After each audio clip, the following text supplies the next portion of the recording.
sabda, perbuatan, dan persetujuan baginda Nabi. Gitu, ini maksudnya itu yang pertama.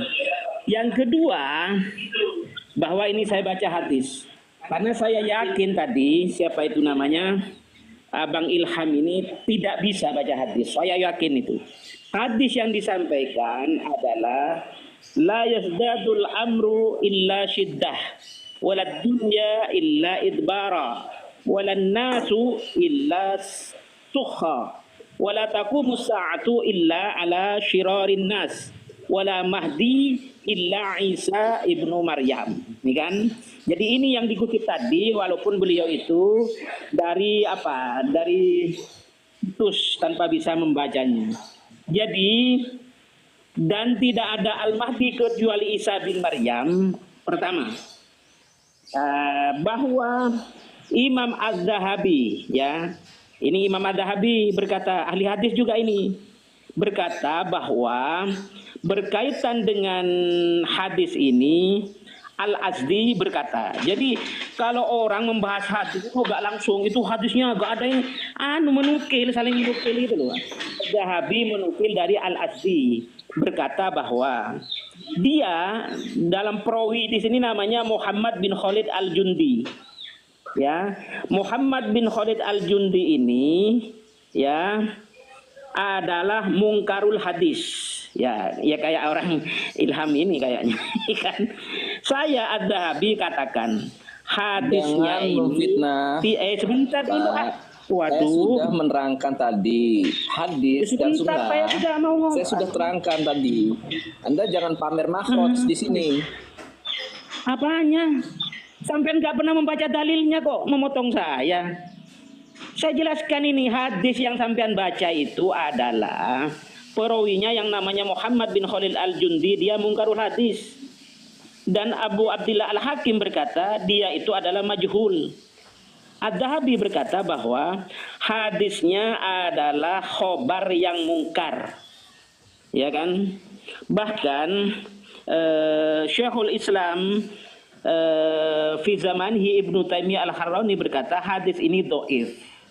Ya kan? Ini banyak penjelasannya sampai yang lain-lain bahwa Imam Syafi'i yang diaku-aku gurunya oleh Al-Jundi ini adalah tidak pernah mendengar dan mengatakan seperti yang dikatakan oleh Al-Jundi ini tentang Mahdi Isa adalah Mahdi itu, Mahdi adalah Isa itu banyak nanti kalau dibahas ini. As-Sun'ani mengatakan banyak macam. Yang kedua bahwa tidak ada kalangan ulama ahli hadis yang membatalkan atau menuduh hadis-hadis yang diriwayatkan Bukhari, Muslim, An-Nasai, Kutubus Sittah dan Kutubut Tis'ah itu adalah hadis batil atau mungkar atau maudhu. Jadi profesor jangan ngarang. Jadi tunjukkan saja hadis tentang Imam Mahdi itu yang dijelaskan oleh 7 ayat Al-Quran secara umum dan dijelaskan secara rinci oleh hadis itu, puluhan loh hadisnya. Itu hampir mutawatir, gak ada ulama yang menolak. Ayo, itu yang pertama. Yang kedua, yang terakhir begini. Tidak perlu saya bacakan bahwa Al-Mahdi itu diriwayatkan oleh imam ahli hadis dan tidak ada yang menolak, itu tidak saya bacakan. Kalau sampean butuh saya bacakan satu persatu. Kedua, bahwa jangan ditolak antara memahami Al-Quran dengan memahami hadis. Karena apa? Karena Al-Quran yang dimaksud dengan Al-Quran itu apa? Al-lafdu al-munazzalu ala Muhammadin sallallahu alaihi wasallam lil ijazi bi suratin minhu al-muta'abbadu bi tilawati. Jadi Al-Quran itu lafaz yang turun kepada baginda Nabi sebagai suatu mukjizat dengan satu surat saja, bahkan satu huruf saja adalah mukjizat kan, dan merupakan ibadah ketika membacanya. Nah, berdasarkan Quran surat Al-Maidah An-Nisa 59 menurut Abdul Wahab Khallaf itu, hadis itu adalah apa? Jangan dipertentangkan harus Quran saja, jangan hadis. Al-Quran hadis itu adalah ma udhifa lin Nabi sallallahu alaihi wasallam min qaulin aw fi'lin aw takririn.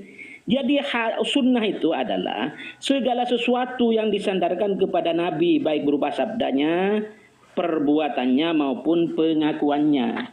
Jadi gak ada pertentangan itu macam-macam. Terakhir begini, sampai saya mau menjelaskan apa yang terakhir ini. terakhir bahwa kepatuhan terhadap baginda Nabi itu tidak menyalahi Al-Quran, nggak ada itu. Bahkan ada 10-an ayat Quran ini yang mewajibkan kepatuhan kepada baginda Nabi. Salah satu contohnya, jadi kepatuhan pada baginda Nabi, bahkan baginda Nabi bersabda, berbuat dan menyetujui itu tidak berdasarkan nafsunya sendiri gitu loh, jangan dipertentangkan. Jadi Quran surat An-Nur ayat 48. Wa idza du'u ilallahi wa rasulih, ini, dan apabila diajak dipanggil untuk bertahkim kepada Allah dan Rasulnya, yaitu baginda sallallahu alaihi wasallam.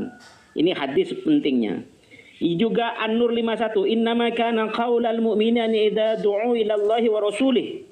Ya, sungguhnya perkataan orang mukmin jika diajak dipanggil kepada hukum Allah dan kepada Rasulullah, tentang hadisnya, sunnahnya.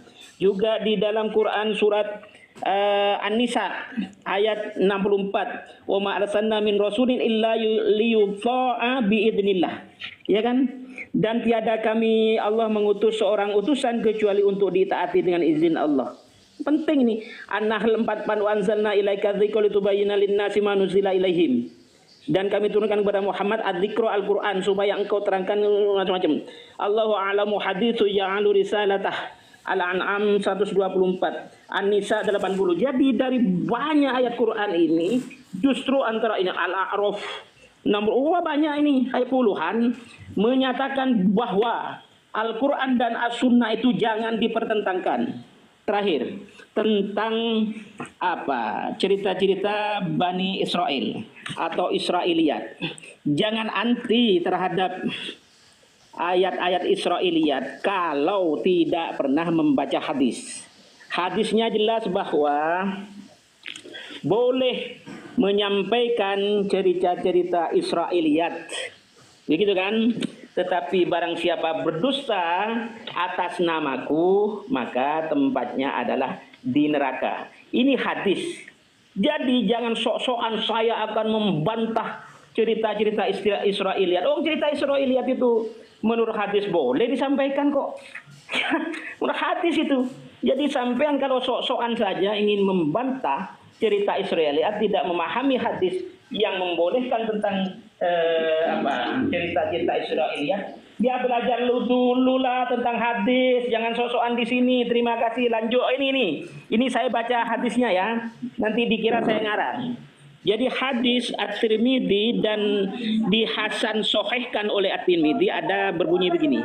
An Abi Kabsyata As-Saluli an Abdullah bin Amr bin As qala Rasulullah sallallahu alaihi wasallam ballighu anni walau ayatan wa hadithu an bani Israil wala haraja. Ini kan saya ulangi sekali lagi, wa hadithu an bani Israil wala haraja. Wa man kadzdzaba alayya muta'ammadan falatabawa maq'adahu minan nar. Saya artikan karena pasti Bang Ilham tidak ngerti maksudnya dan artinya. Dari Abu Kabsyah As-Saluli, dari Abdullah bin Amr radhiyallahu ta'ala anhum, karena banyak, beliau berkalam bahwa baginda sallallahu alaihi wasallam kama huwa ahlu pernah bersabda, sampaikan dariku walaupun satu ayat. Sampaikan berita tentang Bani Israel. Sampaikan berita dari Bani Israel. Israiliyat kan tidak mengapa, wala haraja. Tetapi ingat, barang siapa berdusta dengan sengaja atas namaku, hendaknya orang itu menempatkan dirinya dalam neraka. Hadis ini oleh At-Tirmidzi dinilai hasan soheh. Jawab dengan dalil. Terima kasih. Ya, baik sebentar. Izin Bang Prof ya, izin Bang Prof sebelumnya. Jadi sebenarnya begini Gus Romli. Di sini satu pun sebenarnya tidak ada yang tidak. Sebentar Pak Jepri. Baik. Supaya tertib sebentar. Tadi Yai Romli sudah aku kasih waktu seluas-luasnya dan aku harus adil kepada yang lain. Sekali lagi aku ingatkan ya. Kita tidak membawa kelompok itu urusan kalian masing-masing ya. Dan Kang Ilham sudah menyanggah dia bukan Ahmadiyah. Tapi kalaupun dia Ahmadiyah itu urusan dia. Begitu juga Yai Romli mengklaim kelompok Thariqah Tijani, ya sudah ya. Kalau memang mau Tijani monggo silakan, aku nggak ada masalah. Cuman yang aku minta, kita dalam mencari kebenaran jangan terperangkap oleh kelompok. Kebenaran itu adalah persesuaian antara pernyataan dan kenyataan. Kalau sesuai ya kita ambil dari kelompok manapun. Kalau enggak ya kita tolak dari kelompok manapun. Nah, ini aku ingatkan supaya kita akan. Oke, tadi ini Yai Romli ya bukan main jurusnya ya, ada 3 atau 4 langsung dihajar. Ada Prof, ada Kang Sohe, ada Kang Ilham, ada Kang Jepri. Urutan ya, Kang Ilham silakan tarik napas dulu nanti sebelum menjawab. Pak Jepri, monggo silakan nanti Pak Jepri, Kang Prof, Kang Ilham, Kang Sohe itu. Bisa interupsi enggak seperti dikit aja. Sebenarnya karena yang diserang saya ya udahlah saja. Sebentar ya, saya di sini untuk bisa meluruskan semuanya ya Pak ya. Jadi gini Gus Romli. Jangan diluruskan Setelah dulu Bang saya Jepri, menyimak lagi seru semuanya. nih, jangan diluruskan dulu. Ya, sebentar. Kalau diluruskan. Supaya ya ini kan Jumat ini dan sudah menghampiri waktu ya. Jadi gini. Tidak ada satupun di sini, baik-baik. Tidak ada satupun di sini yang ingin membantah tentang Imam Mahdi. Cuman yang berbedanya di sini adalah bagaimana kita memahami tentang Imam Mahdi itu. Gitu. Itu sebenarnya persoalannya di situ. Gus Romli sudah gini aja, menurut Bang Jeffrey Imam Mahdi yang dibahas siapa? Gitu aja, saya jangan sudah terlalu jelaskan lama. tadi kalau saya pribadi jangan kita bernafsu lah Gus. Kan saya sudah sampaikan jaga. Saya jaga biasa. Jadi gini, kalau pandangan saya tadi saya tidak ingin membela ya, saya hanya mengutarakan pandangan saya. Saya tidak masuk dalam konteks kelompok-kelompok ya. Saya tidak percaya dengan kelompok-kelompok itu karena saya memahami tentang kebenaran dalam hal ini. Bang Jepri harusnya kiri dong, kanan apa kiri? Nanti udah saya diskusi Ya, lagi. jadi begini. Kalau Gus Romli itu memaknai, sebentar Gus Romli, sabar. Jaga wibawa. Jadi kalau saya pribadi diminta pandangan ya. Sebentar, diam semua dulu, diam semua. Tolong saudaraku ya, kalau nanti semua ngomong, kita kan mau omongan kita itu didengar orang gitu ya. Supaya orang itu nanti bisa menerima inspirasi dari kita. Lah kalau semua ngomong bareng nanti nggak bisa didengar kan sia-sia. Biar Pak Jepri menyampaikan, nanti kalau mau dipotong di tengah. Jadi kalau aku persilakan motong, silakan dipotong. Kalau aku nggak persilakan jangan gitu. Pak Jepri monggo, jangan dibantah dulu. Silakan Pak Jepri. Baik, terima kasih. Pertama ya saya urutkan aja pertama, tidak ada yang membantah tentang Imam Mahdi, tetapi di sini yang berbeda tentang pemahaman tentang Imam Mahdi itu, gitu. Itu yang pertama. Yang kedua, ada yang saya anukan ya supaya bisa dipahami bahwa yang diinikan oleh Bang Prof tadi itu adalah At-Tinjani ini. Dari mana sumber At-Tinjani ini? Apakah pada zaman Rasul Muhammad SAW sudah ada At-Tinjani itu? Kan gitu. Karena ini yang namanya hadis itu pasti bersumber dari Nabi Muhammad. Itu perlu dipertanggungjawabkan sebenarnya supaya biar terarah gitu. Kita tidak saling melempar-lempar dan skalanya kurang bagus juga. Saya foto. Sebentar ya kan. Iya, karena kalau kita sebut yang mengenai Imam Mahdi ini kalau kita rujuk, ini dalam konteks pahlawan di dalam peperangan sebenarnya di akhir zaman.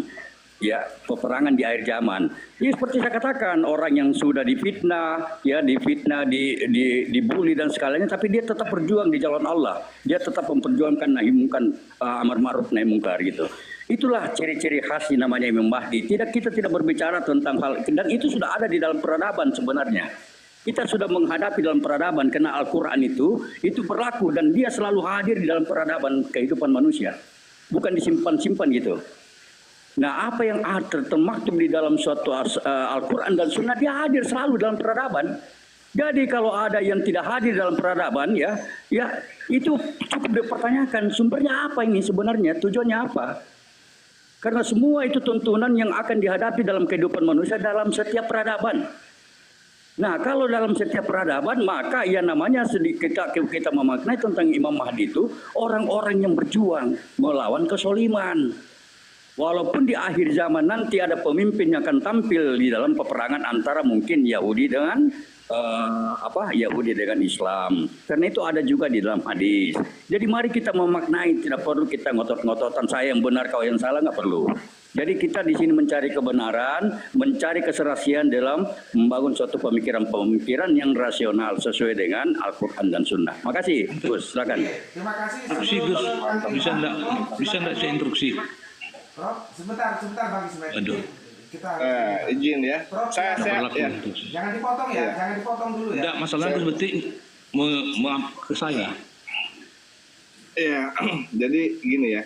Jadi al ulama warasatul anbiya itu. Pewaris para nabi itu ya para ulama gitu kan. Kan seperti itu. Dan Al-Mahdi ini juga itu gelaran, bukan nama. Jadi bicara Al-Mahdi gitu, itu bicara gelar yang akan disematkan ke siapa. Yang punya karakter-karakter nanti on the track dengan risalah-risalah Rasulullah. Kalau saya memahaminya seperti itu. Jadi bukan berarti menolak hadis-hadis tentang periwayatan Al-Mahdi, tapi memahami Al-Mahdi ini apakah sosok atau sebenarnya karakter yang nanti akan tersemat kepada mungkin 1, 2 atau bisa jamak juga gitu kan ke beberapa orang. Nah, yang saya sukai dari diskusi ini ya, yang saya sukai diskusi ini, tadi Gus Romli juga mengutip hadis tentang barang siapa berdusta atas namaku maka siapkan. Berarti kan sepakat ya, saya tidak angkat hadis ya Gus ya. Tapi mungkin 1-2 hadis saya kritisi. Sebagaimana Gus Romli juga mengkritisi hadis Ibnu Baihaqi yang bicara tentang Isa Ibnu Maryam tadi gitu kan. Artinya Gus Romli ini sama saya sedang on the track sama-sama nih. Bagus ini Gus. Jadi entah siapa nih yang dapat julukan ingkar hadis kayak gitu sama-sama mengkritisi hadis kan. Yang golongan anak yang hadis dibantah oleh golongan B, golongan B. Kayak gitu. Ini Profesor bagus. Jadi intinya saya menghormati pemahaman apapun, tapi saya berpijak pada pemahaman Al-Mahdi itu tidak merujuk pada sosok satu orang saja, gitu. Karena itu bicara tentang gelar gitu kan, bicara tentang gelar. Dan bagi saya Ini yang tidak ada lagi manusia yang lebih penting di muka bumi ini selain Nabi Muhammad SAW. Jadi bagi saya melihat Al-Mahdinya belum muncul, tapi fanatisme dan kultuisme terhadap anak Al-Mahdi sudah luar biasa gitu. Nah, saya menghindari hal semacam itu. Makasih. Sekalian saya pamit ya Gus ya, biar gantian sama yang lain. Di bawah juga kayaknya pada ada yang pingin naik gitu, biar tambah seru. Siap. Terima kasih. Assalamualaikum warahmatullahi wabarakatuh. Waalaikumsalam. Oke Bang Kismet, mohon sabar. Setelah Kang Ilham, nanti Kang Soleh, baru Bang Kismet, terus ada Mas Wiro, ada juga. Ini saya belum bicara dari tadi. Mohon maaf ya, karena semua harus dapat bagian ini, aku harus pandai-pandai membagi waktu. Kang Ilham, monggo silakan. Justru saya yang berpegang teguh pada hadis-hadis yang lurus, yang benar. Seperti Quran surah Az-Zumar ayat yang ke-23. Bismillahirrahmanirrahim. Allahu nazzala ahsanal hadisi kitaban mutasyabiham. Allah telah menurunkan perkataan yang paling baik, yaitu Al-Quran itu sendiri. Jadi pahami diksi hadis, ya Romli ya, pahami diksi hadis itu, jangan kita mensakralkan apa yang ya diputuskan oleh imam-imam. Hadis saya tidak menolak hadis, tetapi saya kembali lagi pada Al-Quran, bahwa Al-Quran tidak pernah menceritakan personal tentang Imam Mahdi seperti itu. Kalau kita menurut keilmuan yang alim, ulama seperti Imam Syafi'i, dia mengkoreksi ketika dia masih hidup. Ada fatwa kaul kadim, ada fatwa kaul jadid, yaitu fatwa yang dinamis, karena ada hal-hal yang harus disesuaikan pada ruang waktu dan peristiwanya. Ya, pahami dulu itu ya, apa isi diksi hadis itu. Saya berpegang teguh pada Al-Quran. Saya tidak mensakralkan kata-kata siapapun kalau tidak harmonis dengan Al-Quran. Seperti itu loh, Kiai Romli. Jadi saya bukan ingkar hadis, saya justru mempertahankan mati-matian. Mana yang betul? Siapapun, saya nggak peduli. Kalau itu tidak harmonis dengan Al-Quran, saya pertaruhkan. Karena ini sudah terlalu lama kita menyerap dongeng-dongeng seperti ini. Ya, Imam Mahdi, apa kepentingan Imam Mahdi turun? Apakah Rasulullah belum cukup sebagai khataman Nabi? Ya? Apakah Rasulullah belum cukup? Ya, apakah tugasnya belum paripurna? Maka harus ada Imam Mahdi. Ayo jawab.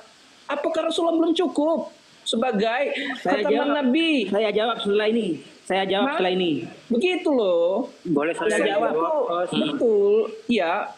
Kalau yang betul, ya saya setuju, saya amini. Saya yang jawab, karena saya yang ditanya. Begitu saya yang jawab. Ya, jadi saya sudah sampaikan. Ulama sekelas Imam Syafi'i pun mengkoreksi fatwanya. Bagaimana Gimana Imam Anda Syafi'i yang mengkoreksi tentang Imam stagnan Mahdi? pada pemikirannya Gimana sulit sekali Syafi'i mengkoreksi dibongkar Imam gitu Mahdi? loh. Gak fokus sampean ini, gak fokus. Iya, jangan. Enggak, saya meluruskan. Tadi kan Anda menyerang, saya ingkar hadis. Hadis yang mana yang saya ingkari? Ya, saya berpegang pada Tentang Imam Al-Quran Mahdi. kok. Ya. Sampean Jadi saya ingkari sedang tentang meluruskan hadis Imam Mahdi. bahwa, ya, hadis itu ditulis 800 tahun kemudian, 200 tahun kemudian. Imam Bukhari lahir 800 sebelum Masehi. Rasulullah wafat Kenapa? 632 Jadi Masehi. kenapa sampean kok mengatakan begitu? Sampean tidak ada setuju. distorsi 200 tahun. Sampean tidak setuju ya? Ya, sedangkan pada masa Ya. Rasulullah Kenapa masih ada hidup, narasi seperti dia ini? Berarti melarang sampean menuliskan tidak setuju terhadap hadis. perkataannya. Hanya Al-Quran yang ditulis. Jadi sunnah dan hadis itu saya koreksi sekali lagi. Saya bukan ingkar hadis. Bagaimana saya bisa ingkar hadis? Bagaimana saya bisa berislam tanpa sunnah Rasul? Nggak mungkin saya bisa menjadi Islam kalau saya ingkar terlalu banyak sampean tidak fokus. Saya apa yang jawab. diperbuat Rasulullah secara korektif dan repetitif. Ingat, hadis tidak mengalami sistematika ini, tidak memasuki dimensi korektif dan repetitif. Ingat itu, hadis tidak mengalami peristiwa repetitif dan korektif. Hadis hanya dinukil sesaat-sesaat, itu pun bagi orang yang rajin membaca kitab seperti Kia Romli, seperti mungkin kita-kita yang belajar ini. Bagaimana dengan orang awam? Orang awam kan hanya mampu mengikuti apa yang dilakukan imamnya. Tadi saya sudah bilang itulah Imam Mahdi yang melakukan hal-hal yang dilakukan, yang diturunkan secara betul terhadap nabi-nabi sebelumnya, yang dilakukan secara repetitif dan korektif. Saya ulangi lagi, sistematika inilah yang menjaga sunnah Rasul. Sistematika repetitif dan korektif ini menjaga sunnah Rasul, bukan hadis. Anda kok ini betul sih, saya sudah menyampaikan secara aksioma begini, kok Anda masih menolak terus. Saya nggak tahu lagi bagaimana harus menyampaikan ini. Ya, mau jawab, saya mau jawab loh. Bang terlalu panjang, nggak fokus. Jangan Anda memfitnah saya. Kita sama-sama orang Islam loh, kita sama-sama Muslim. Saya sudah menyampaikan pendapat saya, tidak melenceng kok pendapat saya dari pesan-pesan Al-Quran Al-Karim. Saya sudah sampaikan. Ada dimensi repetitif dan korektif yang dilakukan, ya, perbuatan Rasulullah yang bernama sunnah Rasul. Sedangkan hadis tidak mengalami standar ini, sehingga kualitas hadis tidak sama dengan kualitas sunnah. Seperti itu. Nah, saya sebagai orang yang tahu dan paham dan mempelajari ini selama bertahun-tahun, saya harus sampaikan. Terserah Anda, Kia Romli, mau menerima atau tidak. Ya, seperti itu. Sudah enggak? Sudah enggak? Ya, sudah bergantian aja. Udah, silakan. Jangan aja langsung. Silakan, Jadi saya tanya sekarang, apa takrif atau pengertian Al-Quran dan hadis secara referensi? Ayo saya tanya. Terus kedua, sebentar dulu. Dan tadi selalu mengatakan narasinya hadis kan ditulis ratusan ribu tahun. Ada masalah apa sampean dengan narasi seperti itu? Jawab dengan referensi. Lanjut singkat. Dari mana saya bilang ratusan ribu? Ayo. Anda jangan sembrono mengikuti perkataan saya, Kia Ayo. Romli. Iya, Anda jangan sembrono mengikuti perkataan saya. Dari mana saya bilang ratusan ribu? Saya sudah menyatakan tadi bahwa Rasulullah 600 wafatnya, 632 Masehi, sedangkan Imam Bukhari lahir 810. Jadi ada distorsi waktu 200 tahun di situ. Ya. Jadi jangan mempelitir lah perkataan saya. Oke ya. Jaringan Gus Romli itu merah. Sudah dijawab tadi ya. Maaf, aku belum kasih waktu. Waduh, gimana ya? Ada Kang Oh sama Kang Liro. Ini Kang Soleh. Kang Soleh 1 menit ya. Aku harus ke Kang Oh. Bang Liro ini belum bicara sama sekali. Nanti ke Bang Ismet. Kang Soleh silakan. Kang Liro Ya, silakan. boleh. Begini, Baik. Gus, nanti saya minta waktu Jumat depan. Saya berdua sama Kia Romli aja biar intens. Boleh, Minggu boleh. depan mau bahas apa silakan. Boleh. Tapi ya Jumat depan ya, saya setiap Jumat libur. Ya Romli, udah turun. turun dia. Sebentar. Berdua saya dan Kia Romli silakan membahas apa. Nanti difasilitasi sama Gus Oke. Petik. Nggak apa-apa. Oke. Jadi biar intens. Kang Soleh silakan. Yuk. Kang Soleh. Ya baik, makasih Hos. Ya Hos, ya siap. Ada suara nggak saya? Jelas, Halo? jelas. Ya, baik. Oke. Saya kalau mengambil dari ayat tadi ke 59 tadi, ya, surat An-Nisa tadi, ketika mau merujukkan ke hadis, yang saya tidak berani membantah salah satu hadis qudsi, Hos. Kalau hadis qudsi itu mengatakan jelas, maka saya tidak berani ingkar. Oke? Jadi saya nggak berani ingkari terkait hadis qudsi.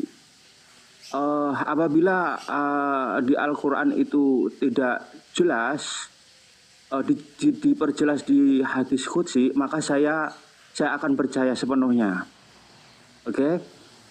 Kalau saya merujuk ke pembelajaran tak tarik ke atas, ketika aku memahami terkait peran Rasulullah Nabi Muhammad, ini saya memperkuatkannya di Al-Quran sama hadis qudsi gitu. Jadi seperti itu kalau saya tarik mundur gitu. Karena kalau apa yang disampaikan Al-Quran atau hadis qudsi itu yang disampaikan oleh Allah Subhanahu wa taala melalui Rasulullah, melalui Nabi Muhammad SAW. Nah, di situ saya tidak akan berani ingkar gitu. Tapi kalau terkait hadis yang fenomena yang sering terjadi perdebatan di lapangan, ya salah satu penelitian ada beberapa hadis yang dhaif itu gitu loh. Makanya saya masih tahap penelitian betul-betul terkait beberapa hadis yang jadi seperti itu, Host, dari saya. Jelas mungkin jelas ya, kira-kira ya. Oke, terima kasih sudah jelas.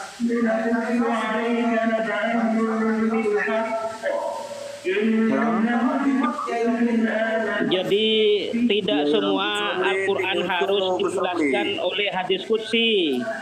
Hadis qudsi bagian kecil dari keseluruhan kumpulan hadis, gitu loh. Ya, nggak apa-apa kalau pendapatnya Kiai Romli misalkan berkekeh di situ, ya silahkan gitu. Jadi tidak bisa dong untuk memaksakan orang lain harus mengikuti Kiai Romli, kan begitu. Iya, tetapi saya meluruskan pendapat orang yang mengatakan Al-Quran itu harus dijelaskan oleh hadis qudsi saja. Itu salah itu. Tidak harus mengikuti saya, tetapi yang tidak sesuai dengan referensi ya saya benarkan, saya luruskan, gitu aja kok. Assalamualaikum. Waalaikumsalam warahmatullahi wabarakatuh.